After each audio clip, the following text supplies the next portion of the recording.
Going on, my friends? This is Rick the Fat Man, and this is your seat at the table. I want to talk about conversions and converting uh, one game system to another. And obviously, I have two different versions of MERP here, and I have a older version of the AD&D Player's Handbook. I have other game systems, but nothing that's kind of sci fantasy or fantasy related, in my opinion. Doesn't matter. I can't say how many of you, uh, how many of you have come across a game system that is terribly difficult to deal with, or you just simply can't sell it to your players. You would like to run it, but you don't have anybody who wants to learn a new and yet another system. It's just like a lot of us. The more game systems you have, the more you play over the years. Sometimes they become this agglomeration of stuff in your head, and you're not always remembering the specifics from one system to another very well.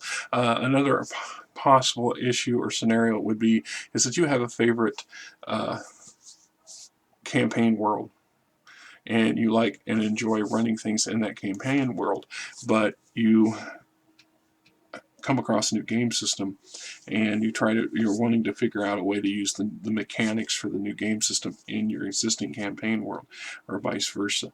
Another possible scenario, and this was one that plays out for me the most. I have when I get new players, a lot of them are familiar with Pathfinder or Dungeons and Dragons.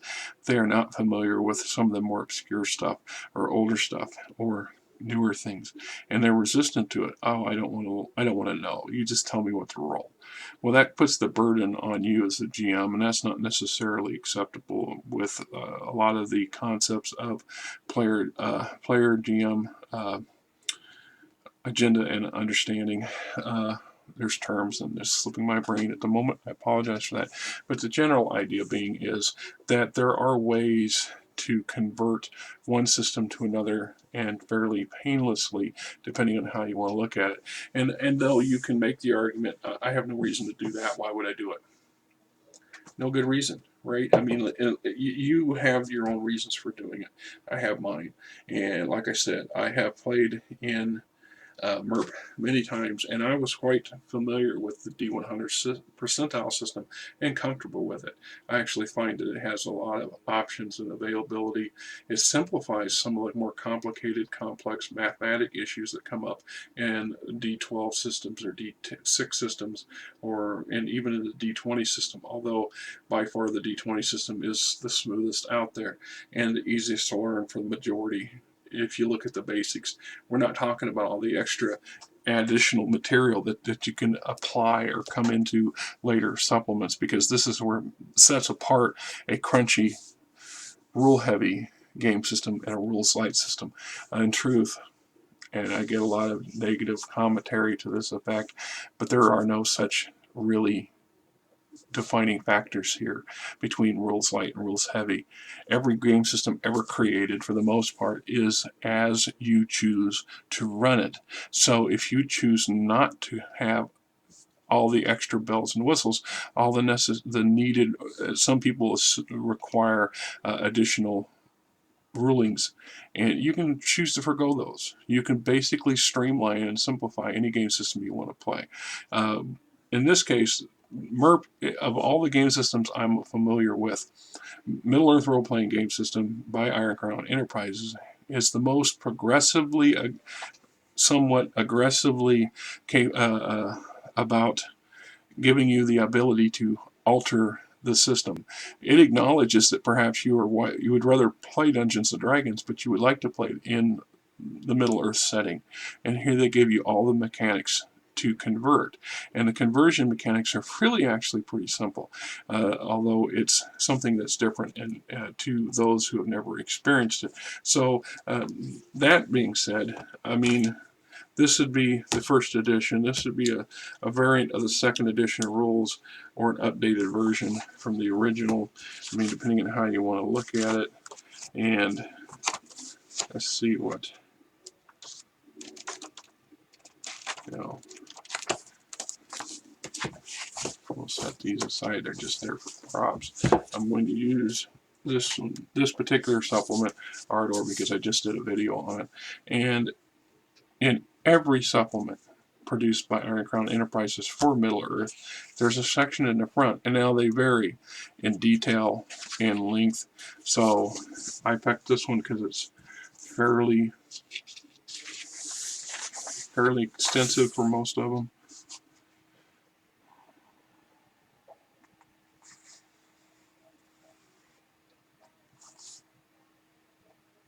Yeah, see, like, that's just introductions, definitions of the material, definitions of terms. Alright, adapting this module to your fantasy role-playing campaign. This module is designed for use with most major fantasy role-playing games, since the various FRP rules have their own particular approaches to combat spells, character generation, development. Certain common descriptive terms have been selected for the individual outlines, places, people, creatures, and things. Unfortunately, statistic data such as bonuses and character stats often differ widely between systems. After all, they are key to a specific game mechanic. ICE has chosen to use the percentile or D100 terms as a base, since conversion to D20, D18, and D10 can be achieved with relative ease. Yeah, it says see section 1.321 below for handy conversion chart. Player character and NPC characteristics and stats are detailed to one particular manner. Again, simplicity and consistency have been characterized and have been detailed in a particular manner. These have been emphasized, and the conversion to your game system should be relatively painless. This section deals with 1. Tips for using this module in respect to starting a campaign. 2. Guidelines for fitting the given data into terms appropriate for the game system you are using. Keep in mind that fantasy role-playing is by nature a creative experience, and the individual GM or player should feel free to incorporate his or her ideas into the game. And this has been said in a lot, by not means all, that these are a set of rules or suggestions and guidelines by which you can run your campaign and play your game and entertain your friends and entertain yourself, and by no means that you are not intended absolute. So there's flexibility there as you need. Approach for integrating this module into your campaign. The Court of Ardor is a unique part of the series. The emphasis is largely on a political rather than geographical and cultural setting. There is a quest outline that may provide the basis for a strong campaign. Nonetheless, the area itself has been detailed and remains the central focus. The land, the people, the relatively permanent architecture generally outlast the political plots and conspiracy, even those involving the immortal firstborn and the reader should pay particular attention to Section 8, where the suggestions for alter active campaign approaches are found. In addition, Section 9 gives the reader a view of the region. Okay. Following tips may be helpful beginning to employ this region here. Read the entire module. Read sections devoted to the notes for Game Master. Choose a time setting for your campaign. Assemble any source material. Research the period. Convert the NPC, trap weapons. Create a total setting. 1.32 Guidelines for using your FRP rule system within this module. Conversion notes. When using this module in your FRP campaign, be careful to note all the non-player character statistics before beginning play. Should any adjustments need to be made, you may wish to consider the following guidelines. Material provided, blah, blah, blah. Note, as a general rule, all bonuses include advantages or disadvantages which normally operate in activities involving a given character. Offensive bonuses, including stats, enhanced primary weapons, constantly or near constantly operating spells, skill levels or expertise, etc. Similarly, defensive bonuses incorporate the effects of shields, stats, special items, skill, normally activated spells, etc. Spells of limited duration or access secondary weapons and other factors involved in a given situation may act to modify these bonuses. The character's description will act to give the reader a breakdown of specific components making up the bonuses. Bonuses preceding weapons and shields or modifications to inherent strengths of a given item. A plus 10 shield would subtract 30 from an opponent's attack. For the shield would normally add a plus 20 to the holder's defensive bonus, and bonuses add another plus 10. Converting and determining stats. 10 stats are used to describe each character detail of the module. Should you use a character development system with a different characteristic and or alternative number of stats, simply follow these steps. Assign the appropriate stat per your FRP. So in this case, we got strength, agility, quickness, constitution, self-defense, empathy, reasoning, memory, institution, or presence. Well, you look at Dungeons and Dragons as an example, and you got strength, intelligence, wisdom, dexterity, charisma, and constitution. So you would find the appropriate ones to apply. So if we look at various game systems, modern and archaic by the standard, have a wide-ranging concepts. So under the strength statistic, for example, the strength stat could be considered power, might, force, stamina, endurance, conditioning, physique, etc. Note that the vast majority of the systems include strength as an attribute. So right, empathy, emotional capacity, judgment, alignment, wisdom, mana, magical prowess, bardic voice, etc. Just as a couple examples. So we come to this table 1.321, stat bonuses and conversion. Using personal characteristics such as high agility or strength seriously affect the abilities or capabilities of a character. The following table gives a series of stat ranges on the 1 to 100 scale, and bonus or penalty occurring to those actions heavily influence that statistic. Columns are provided for 3 to 8 and 2 to 12 statistics for comparison. Now, if you played any of the old school games, you know what the D6 system is. You played their version of 6-sided die. I have played some game systems, and they're rare, that use a D10. I do not know of any system that uses D12s. I'm not saying they obviously they exist, or they did exist, but I am not familiar with them. If anybody here knows, please by all means in the commentary, etc., etc. So when we look at the conversion, a 1 to 100 stat for a D100 system would give you a plus 25 bonus, and a D20 system would be a plus 5 bonus. In a 3 to 18, you would need an 18, or give you an 18, and the 2 to 12 would be 13 to 14. So the actual conversion between a D20 and D100 is pretty simple. Divide by 5. 20 goes into a D20 goes into a D100 5 times. So there's your conversion. Very simple, very basic, pretty easy. Converting, determining combat ability with arms. All combat values are based on arms law or claw law from Rollmaster. The following guidelines will also aid in conversion. That's another thing. I was introduced to Rollmaster at a young age, the first sets of Rollmaster that came out, and I had the core book, Arms Law, 3 or 4 others. For the love of Pete, I do not know what happened to them. I don't remember. I may have given them away back in the day. Somehow I've got some stuff that was in my collection that went into storage that never reemerged from storage, and it may have gone, into a box of stuff that somehow or another went missing when we cleaned out my folks' house.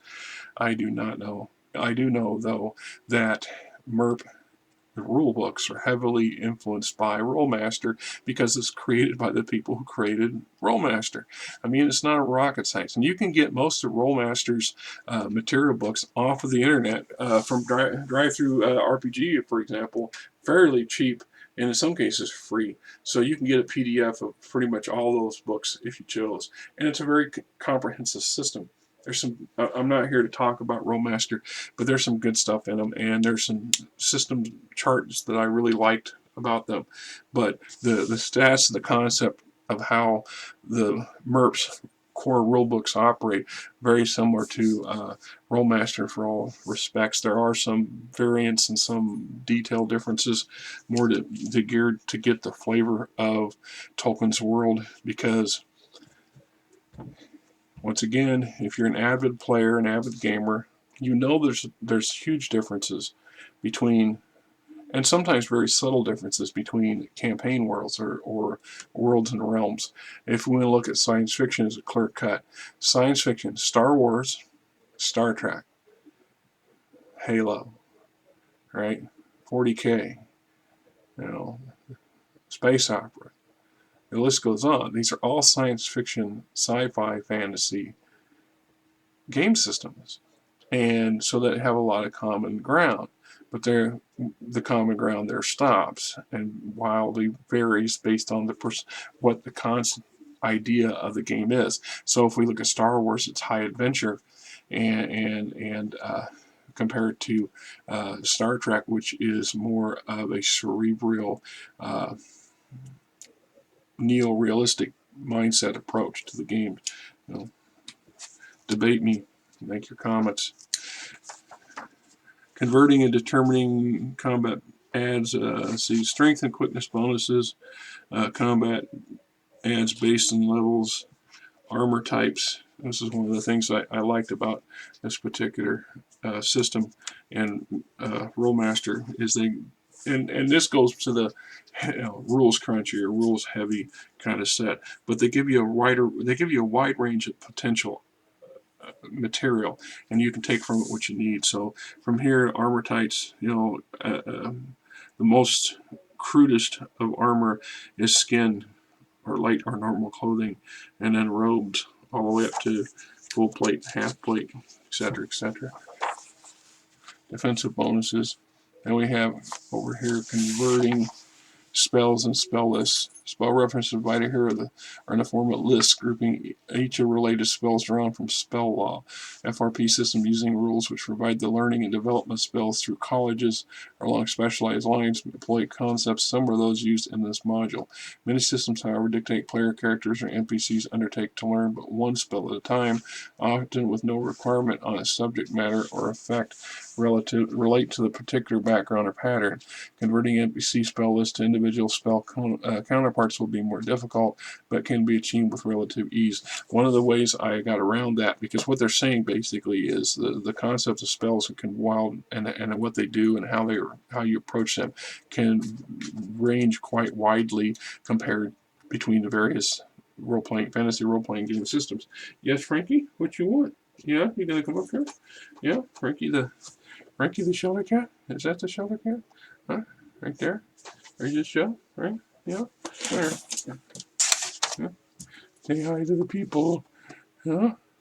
No? Yeah? Yeah? You do that all the time, don't you? Yes, you do. So, what's your opinion on this stuff and knocking things off the shelves? Huh? Because that's what you also like to do is come in here and knock things down. Hopefully that didn't knock my sound out. So, if it did, there's not much I can do about it now. Let's hope it did not take out the sound. Gotta love the cat. Then we talk about notes on levels, general skills. Oh, what I was saying is, generally speaking, when it comes to NPCs and spells, I can look at the MERP version and easily find something for Dungeons and Dragons that will apply, and it doesn't take much to convert. We have locks and traps. I'll give an example. Special notes concerning maps and interpretation. I don't know that maps generally change much. The ideal of the map, we look at the map and the concepts and the visual appearance are pretty similar. We get an idea of trees, forest, hills, plains, roads, swamp, however you want, or marshland, depending on how you want to look at it. Right now, in some game systems, MERPS does this.